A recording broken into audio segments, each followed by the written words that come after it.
Laiguana.tv. La verdad hecha tendencia.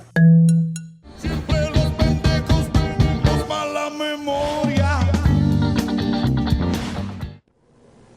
A las 4:25 de la tarde de hoy, 5 de marzo, ha fallecido el comandante presidente Hugo Chávez Frías.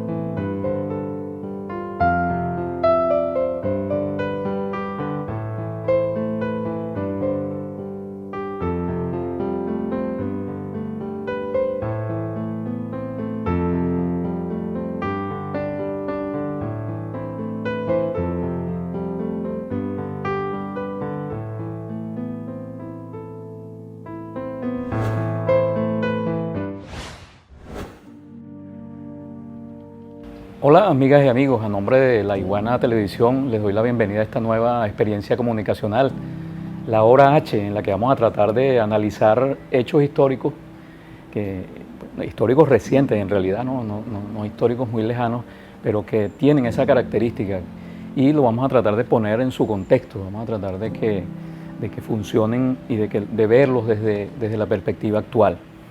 En esta experiencia me va a acompañar Tainén Hernández. Hola, que es la otra H de esta hora. También a nombre del equipo de La Iguana Televisión te doy la bienvenida, Tainén. Tainén es una excelente periodista del campo político con mucha experiencia y esto es muy importante en estos tiempos en el área electoral. Tainén además tiene, bueno, como muchos de nosotros, esa característica de que vivió la experiencia de los grandes medios impresos, cuando los grandes medios impresos, la televisión y la radio convencionales hacían la opinión pública. Y ahora estamos viviendo esta otra experiencia en la que son los medios digitales y las redes sociales las que lo hacen, ¿no? Sí, señora, así es. Muchas gracias, Clodo. La verdad es que esto es un reto para uno. Que como yo digo, somos periodistas de impreso que ahora escribimos en televisión, porque es más o menos así lo que uno se imagina, ¿no? Así es. Pero bueno, muchas gracias. Aquí estaremos tratando de ayudar a dar contexto a la información y a lo que está pasando en la realidad. Así es. Y bueno, nosotros cuando concebimos esta idea pensamos en una serie de fechas, ¿no? Y sobre todo febrero, que tiene esa característica de que es tan intenso en nuestro país. Teníamos el 4 de febrero, teníamos el 12 de febrero del año 2014, que fue el inicio de aquellas guarimbas, ¿no? De la salida. Teníamos el 23 de febrero del año pasado con el tema de la batalla de los puentes. Teníamos el 27 de febrero, que siempre es histórico en Venezuela y lo será. Y bueno, y nos decidimos por este tema que ya ustedes habrán visto con el inicio del programa, que es el 5 de marzo del año 2013, el año de la muerte, de la partida física del comandante Hugo Rafael Chávez Frías, que como tú decías cuando hablábamos de esto, es un hecho que cambió todo, ¿no? Cambió y todavía está, en este momento ha producido un gran cambio, ¿no? Así es, y agregaríamos otra cosa que tú también has dicho, es una fecha, para todos los venezolanos, es una fecha personal. Así es. No es una cosa que pasa en las alturas ni nada, es una fecha para nosotros personal, individual. La sentimos como propia. Y justamente nosotros queremos comenzar este segmento del programa relatando esas experiencias, ¿no?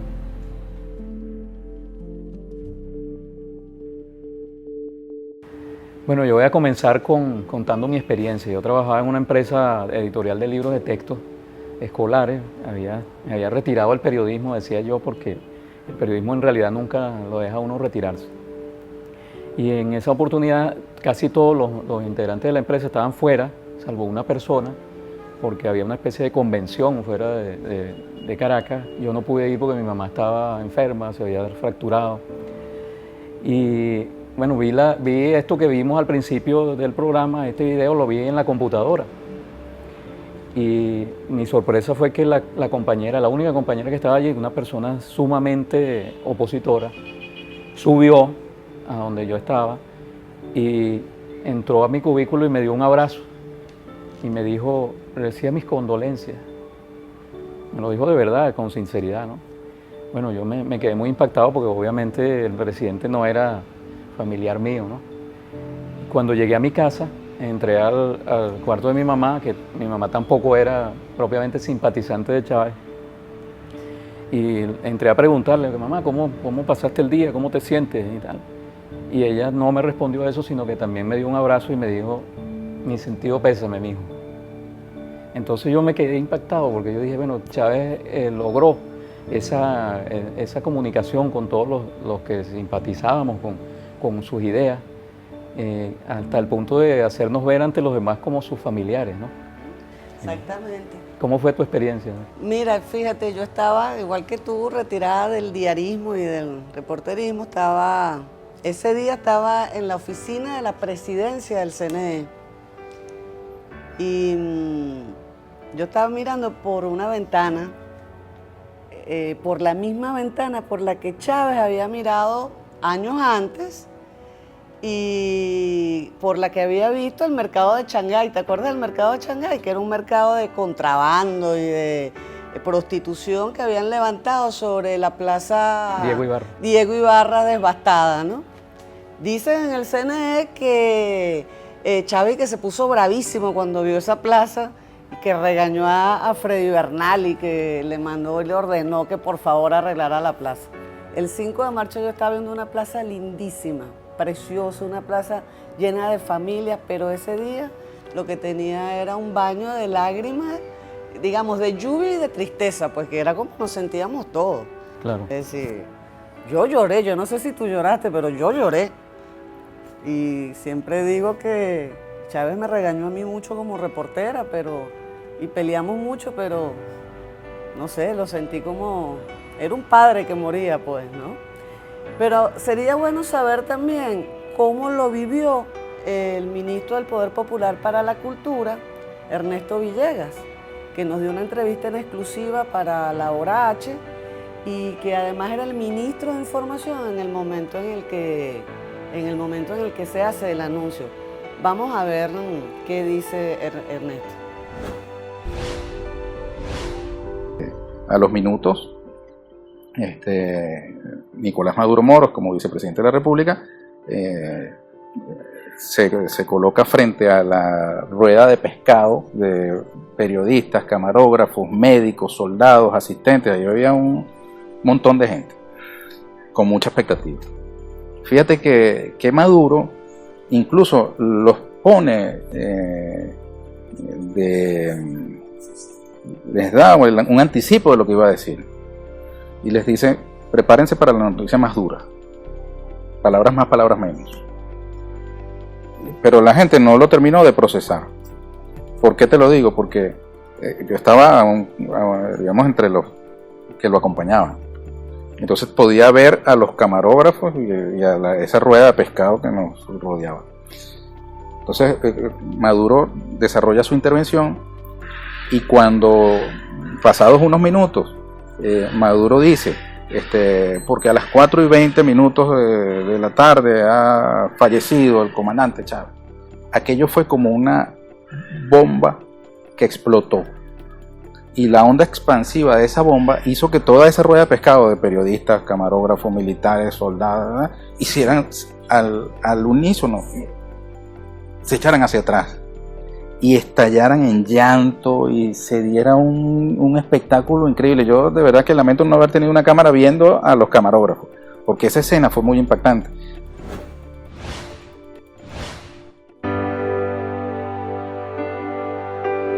Bueno, ahí escuchábamos al ministro Ernesto Villegas contándonos un poco cómo fue que él vivió ese día, ¿no? Y bueno, cuántas cosas se dijeron, Tainan, acerca, y se siguen diciendo, ¿no?, de la muerte del comandante Hugo Chávez. Y cosas polémicas, cosas difíciles, que algún día se sabrá, ¿no? Algún día tendremos como mayor certeza de qué fue lo que ocurrió y por qué las personas dijeron lo que dijeron. Así es, exactamente. La Hora H tuvo la suerte, no sé si llamarlo la suerte, porque también hay que atribuírselo a la habilidad del equipo de producción, de encontrar allá en la Casona Cultural Giles Nazoa a la ex primera dama Marisabel Rodríguez, y le preguntamos sobre cómo vivió ella, siendo parte de la familia. No olvidemos que ella pues, es madre de la hija menor del comandante Chávez. ¿Cómo vivió ella ese momento y cómo ayudó ella a vivir ese momento a su Rosiné? hija. Vamos a escucharlo. Pero es que este cuerpo es finito. Puedes morirte de una picada de una avispa. Claro. Entonces, no creo que a él lo haya vencido realmente el cáncer. Yo creo que fue un vencedor del cáncer en la medida que pudo enfrentar el día a día sin variar su manera de trabajar, su manera de liderar, su manera de luchar. Claro. Y eso creo además que eso le iba dando fuerza, porque su proceso era individual. El proceso de cada paciente oncológico es individual.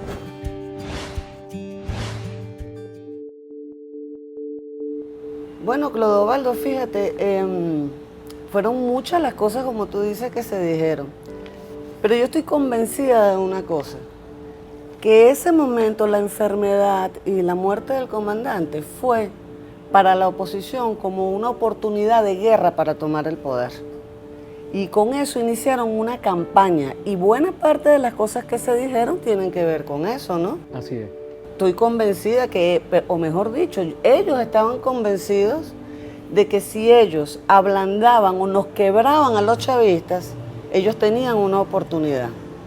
Y nosotros los chavistas estábamos seguros de que había un plan de parte de ellos y que la derecha internacional estaba involucrada.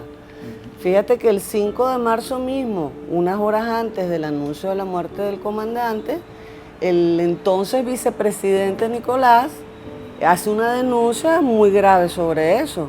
Vamos a escucharlo y después seguimos conversando.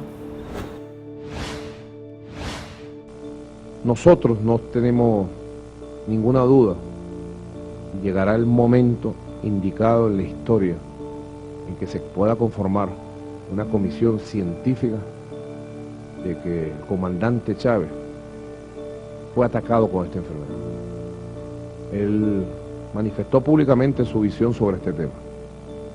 Y nosotros no tenemos ninguna duda que los enemigos históricos de nuestra patria buscaron el punto para dañar la salud de nuestro comandante.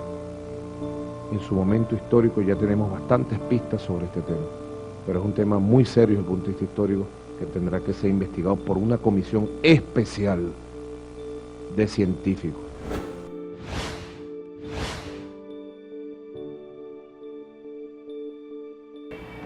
Uno de los temas sin duda que más polémica ha traído es acerca de la fecha, ¿no? de la muerte del presidente, porque la oposición siempre insistió mucho en que había sido antes y que por tratar de cuadrar los tiempos constitucionales o por X razones, se había postergado, se había ocultado la muerte del presidente.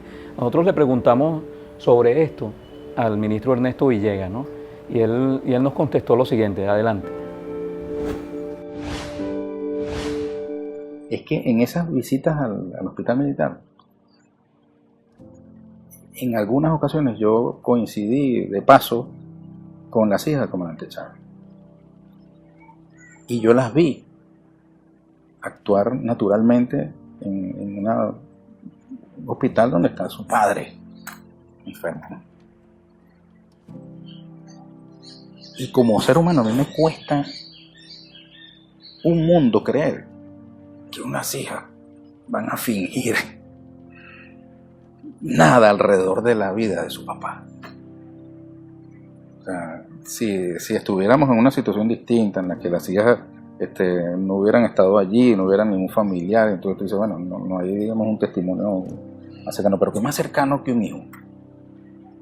Y las hijas, con su presencia allí, a mí me daban confianza en que lo que se estaban comunicando era real. Era verídico. Bueno, fíjate, es que no solamente era una campaña sin el mínimo sentido de humanidad, sino que incluso iban contra el gentilicio venezolano, porque los venezolanos no nos metemos con los dolientes de los muertos. Eso no está en nuestra idiosincrasia, en nuestro sentido, y eso fue lo que hicieron, ¿verdad? Y yo diría que lo que marcó así como el quiebre de lo que había sido la actuación de la oposición hasta ese momento y el inicio de esta guerra en la que hemos terminado fue aquella famosa declaración de Capriles que la dio el 10 de marzo y en la que nos arrostró a la cara que el comandante se había muerto. Vamos a escucharlo para que podamos hablar sobre eso. Pero ustedes saben perfectamente que ya el presidente Chávez no está. Nadie se los puede devolver.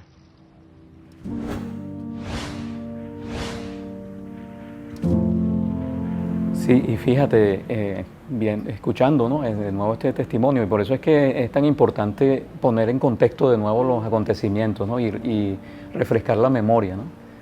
Refrescar la memoria para que veamos dónde estamos parados. Este episodio, como tú decías, demuestra que se estaban divorciando, ¿no?, los dirigentes del gentilicio, porque fíjate, yo contaba mi experiencia y personas cercanas a mí que no eran chavistas, más bien tuvieron la actitud típica del venezolano, ¿no?, que es la de comprender una situación como esa y respetar en ese momento, ¿no?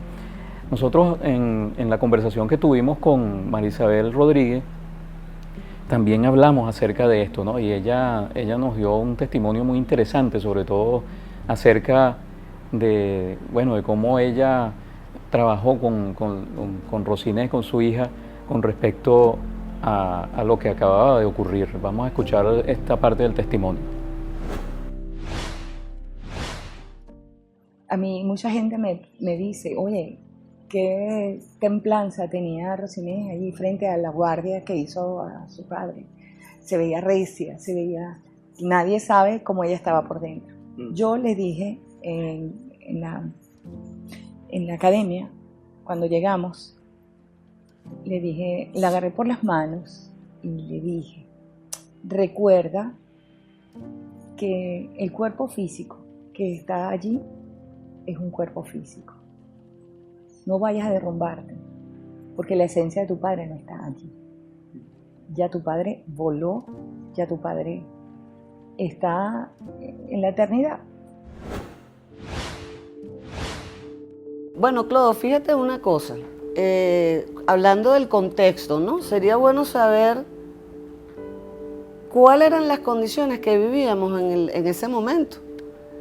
Porque terminando el 2012, en realidad nosotros estábamos empeñados en ser optimistas con la enfermedad del comandante. No queríamos oír de una alternativa distinta como no fuera que él se iba a recuperar. Pero además nos había ido bien ese año para el país y para el chavismo, porque en el 2012 la economía creció 5.6%. Chávez ganó con una ventaja de 11 puntos por sobre Capriles. No era su mejor votación, pero era una votación significativa tomando en cuenta que la natural desgaste de la gestión gubernamental y la propia enfermedad del presidente, ¿no? Claro, ya tenía más de una década, ¿no? Así es, exactamente. Después de eso también, ese año, el chavismo ganó 20 de las 23 gobernaciones, es decir, nosotros teníamos una consolidación en la estructura como proyecto revolucionario. Era un momento de consolidación real para digamos, para el chavismo, para el proyecto. Chávez había hecho el plan de la patria, que dicen que lo escribió de su puño y letra. Es decir, a nosotros nos agarra el 5 de marzo, digamos, en un momento en que veníamos como avalancha emocional, ¿no? Sí, porque además la misma enfermedad del presidente había contribuido un poco a reagrupar al chavismo, ¿no? Como tú dices, el desgaste lógico, las disidencias, etcétera, todo eso que le ocurre a los movimientos políticos, pero en la enfermedad del presidente, el nuclearse alrededor del presidente y sobre todo el heroísmo que él mostró en la campaña, ¿no? Porque hay que ver lo que es desarrollar una campaña electoral de esa magnitud como las hacía él con esa enfermedad encima, ¿no? Y realmente él logró hacerlo y eso reimpulsó mucho a todo el movimiento chavista en el país. Eso es correcto. Por otro lado, tenemos a la oposición, ¿verdad? Que en ese momento no solamente cambiaba de estrategia, sino que también cambiaba de liderazgo. Hay un artículo de Leopoldo Pucci muy interesante, escrito a finales de enero de ese año, ¿no? Recordemos que Pucci es un sociólogo, fue un dirigente fundamental del MAS y hoy en día pues se ha dedicado al análisis, entonces él maneja la teoría con la experiencia política, sí, que es una visión bastante importante. Vamos a leer un pedacito de lo que él escribió ese 29 de enero del 2013. Han resurgido con fuerza los factores que se oponen a políticas moderadas y que plantean nuevamente como objetivo y estrategia una ruptura con el sistema. En la práctica, han asumido el liderazgo de la oposición y marcan la agenda colocando el acento en los temas que puedan impulsar una eclosión, como aquellos que tienen que ver con inestabilidad e ingobernabilidad, lo que se traduce en la prioridad que se le da a tópicos como falta de información médica sobre la enfermedad de Chávez, usurpación del poder por la decisión del Tribunal Supremo de Justicia y la intervención cubana. Como el que calla otorga, el liderazgo opositor tiene en este momento como vocera a María Corina Machado, cuyo sector parte del criterio de que Venezuela no hay democracia y en consecuencia el único camino idóneo es el de propiciar una insurgencia ciudadana, una suerte de primavera árabe. Bueno, ahí Pucci demostró además sus dotes de profeta, ¿no? Sí, porque señor. realmente después de eso, todo esto se ha venido cumpliendo y justamente incluso en la propia actitud de Capriles que señalábamos cuando la declaración está infortunada sobre la muerte de Chávez y luego cómo reacciona él el día de las elecciones presidenciales cuando convoca a la calentera, fue que convocó. Exacto, bueno, sí, lo dice muy decentemente tú. Sí, y ya luego de eso incluso queda desplazado el propio Capriles ya para el año siguiente, para el año 2014, y estos actores que señala Pucci, la María Corina Machado, Antonio Ledesma y Leopoldo López asumen propiamente el liderazgo y es aquello que llamaron la salida, ¿no? que tuvo unos 4 meses en esa oportunidad de disturbios violentos en Caracas y en otras ciudades, ¿no? Así que creo que allí quedó demostrado también esa virtud profética de Leopoldo López, de Leopoldo Pucci. Por favor, no me lo confundas porque nada que ver. Así es. Pero hablemos de otro profeta. Veamos a Chávez también en una visión, digamos, real, extremadamente real sobre lo que nos venía. No faltarán los que traten de aprovechar coyunturas difíciles para, mantener ese empeño de la restauración del capitalismo, del neoliberalismo, para acabar con la patria. No podrán. Ante estas circunstancias de nuevas dificultades, del tamaño que fueren, la respuesta de todos y de todas los patriotas, los revolucionarios, los que sentimos a la patria hasta en las vísceras, como diría Augusto Mijares, es unidad, lucha, batalla y victoria. Nicolás, ahí está la espada de Bolívar. A ver si la pueden traer.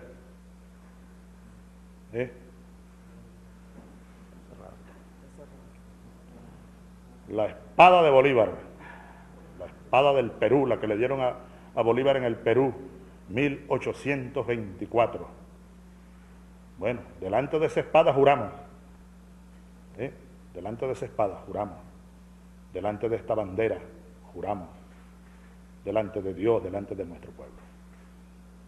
Estaremos muy pendientes y pido todo el apoyo del pueblo y de todas las corrientes y de todos los sectores de la vida nacional, de los patriotas de Venezuela, civiles, militares, hombres, mujeres, en estas circunstancias, todo el apoyo, bueno, en primer lugar para el gobierno revolucionario en esta coyuntura, continuar arreciando la marcha rumbo a lo que ya está ahí en el horizonte, la gran victoria del 16, ¿no es? 16 de diciembre, en las gobernaciones de todo el país, y el apoyo, la unidad ante las decisiones que tengamos que ir tomando en los próximos días, en las próximas semanas, en los próximos meses. Sea como sea, y con esto termino, hoy tenemos patria, que nadie se equivoque. Hoy tenemos pueblo, que nadie se equivoque. Hoy tenemos la patria más viva que nunca, ardiendo en llama sagrada, en fuego sagrado. Solo me resta decirles, con las buenas noches a las 10:10 de esta noche del sábado, hasta la victoria siempre. Independencia y patria socialista. Viviremos y venceremos. ¡Viva Venezuela! ¡Viva!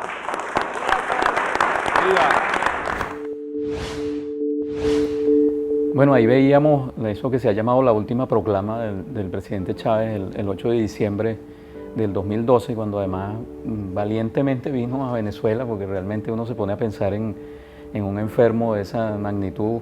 Vino a hacer eso, a dar los lineamientos, a dar el plan de camino, ¿no? A mostrar la ruta que había que seguir y a advertir, como quedó claro aquí en esa locución, a advertir acerca de todo lo que nos venía y que ha venido cumpliéndose al pie de la letra, ¿no? Así es.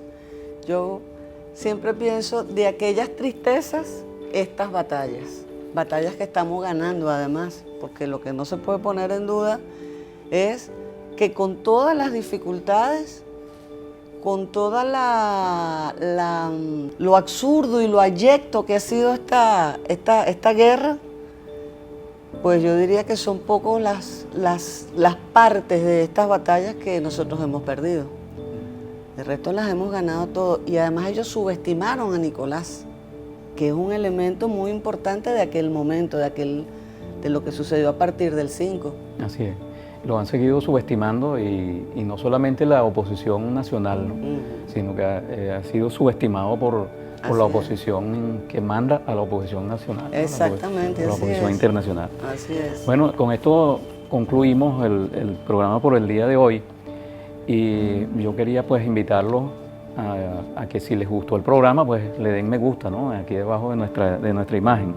Y también que si no lo han hecho todavía, se suscriban al canal YouTube de La Iguana Televisión, y todavía mejor que le den a la campanita para que reciban las notificaciones de este y de otros programas, ¿no? Tenemos una parrilla que cada vez se pone más interesante, ¿no? Tenemos Desde Donde Sea, de nuestro director Miguel Ángel Pérez Pirela, tenemos Entre Líneas de Nailé Manjarres, tenemos En la Pista de Mirelvi Gutiérrez, La Pupila de María Alejandra Aguirre, tenemos El Mundo en un Minuto que lo hace Jonathan López, tenemos programitas que también los hace el equipo completo de La Iguana Televisión, como Tienes que Verlo, el Hemicirco y Dale Play.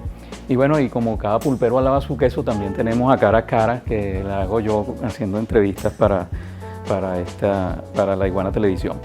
Y bueno, le doy las gracias, antes de que pasemos a la despedida del programa. Le doy las gracias en primer lugar a la gente de Los Pecayas, que estamos utilizando su tema Mala Memoria. Sí, señor. Porque precisamente creemos que estos programas contribuyen a refrescar la memoria, ¿no? También al equipo técnico y de producción, integrado por Suil Toro, Alejandro Pérez, Gabriela Rosales, Emilio La Peruta, Jonathan López y Yusbeli Guerra, o Yusbeli Jiménez, como ustedes quieran, porque de las dos maneras sirve.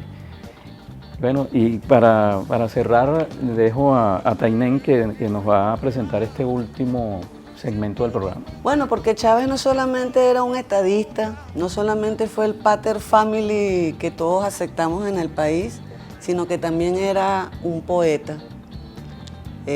Chávez creía en la cultura y en las artes como ninguno. Entonces, bueno, hemos querido despedirnos de este programa y recordarlo a él como se le recuerda en el corazón, con un pedazo de una declamación que él hizo en un concierto en el Paseo Los Próceres, ya no recuerdo en qué año, que estuvo acompañado a la guitarra por Silvio Rodríguez. Con eso, bueno, hasta otro próximo programa y muchas gracias. No puedo creer en esta historia. Por aquí pasó, compadre, hacia aquellos montes lejos.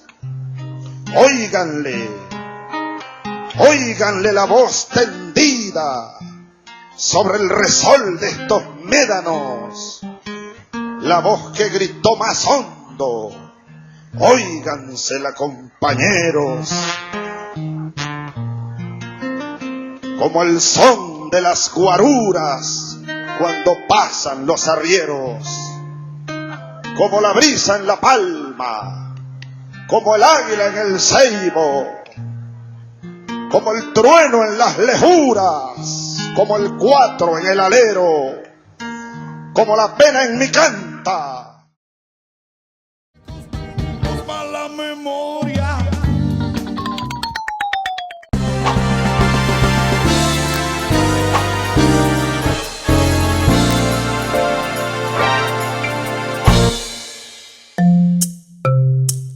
Laiguana.tv.